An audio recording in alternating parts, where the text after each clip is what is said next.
Hi guys, in this video we will send purchase event to GA4 from a server side. We will follow these steps. So let's get started. This is the demo website. First we will set up a custom pixel that will push the purchase event in a data layer. Let's go to the dashboard of Shopify.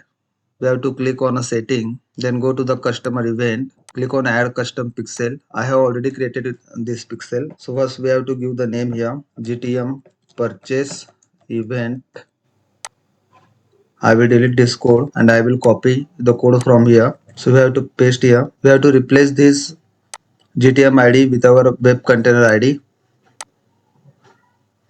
Now click on a save. So we will click on a connect. Now we will import a browser container template and then we will import a server container template.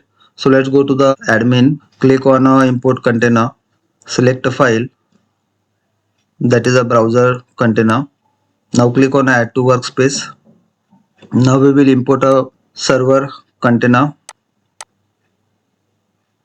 Now choose a server container file. Now click on add to workspace. Now I will tell you the behavior of these tags and triggers and variable. So these are the two tags. First is the GTM server GA4 server purchase. This will send the data to the GA4 to the server side, and this is a server side configuration. Means what? This will build a path and this tag will send the event from the browser side to a server side. Now we will see what we have configured in a server side configuration. This is the Google tag. So first we have to give the server container URL in a parameter, and we should keep the first party collection data true. I have given the page location, that is a Shopify page location. Why? Because we need a non-sandbox URL. That's why I have triggered this on all pages view. We will see this purchase event. This is the event name. These are the event parameter. I have passed all the parameter. We will also check this in a data layer. This is the trigger. This is a custom event, that is a purchase. If we check this code, we have pushed the purchase event in the data layer. I have configured variable, user defined variable. This is for the enhanced conversion. If we check this tag, I have enabled the included user provided data from website. So I have configured it by the manual configuration. Now we will understand the behavior of server side tag. Important thing that we have to keep in mind, we can keep this GA4 random ID that we have used in a tag here in a purchase tag and server side configuration. If we check here, this is the measurement ID actually. Okay. We don't need to change anything here. If we import this template, then we will see behavior of the tag in the server side. This will send the data to the GA4. This is the trigger. We have to change the variable here.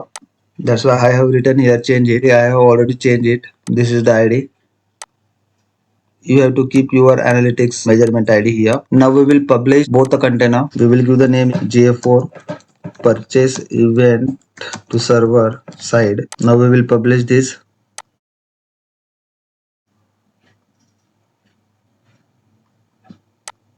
Now we will test it. So there is a multiple ways to test it. There is a plugin, that is a adverb, and also there is a tag assistant legacy, and also we can check in a console. Now we will click on the preview. Specify server container URL. Okay, I forgot to give the server container URL here. We have to give the URL here, that is a tracking this one actually. Okay, now we will click on a save and we will reconfirm that it is a properly updated or not. Yes, it is a properly updated. Now we will publish it again. Updated first party tracking. Now we will click on a preview. So I will open this website and will also open the console and we will enable this extension. So we will check it from 2 to 3 ways. Okay.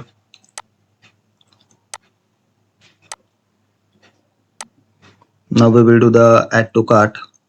Click on checkout. We will fill this dummy information.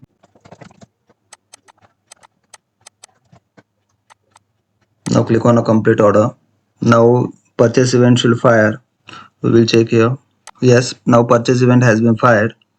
We will check the data that has been correctly sent or not. So if we check this post request URL, if we will check that enhanced conversion has been gone or not. So yes, we can see that this is the long string email ID has been gone in a hash format. So here is the audited transaction ID is very important, so we will avoid the double purchase. Value is also going, and we can check that quantity is also coming here, price also coming, okay, and product name is also coming. So all the data is going to the GA4. If we check measurement ID, that is this one, analytics, and this event is going from the server side. If we check data layer, we have to type a data layer here, purchase per event. Then we will check a number of items is a 1 because we have only purchased one item.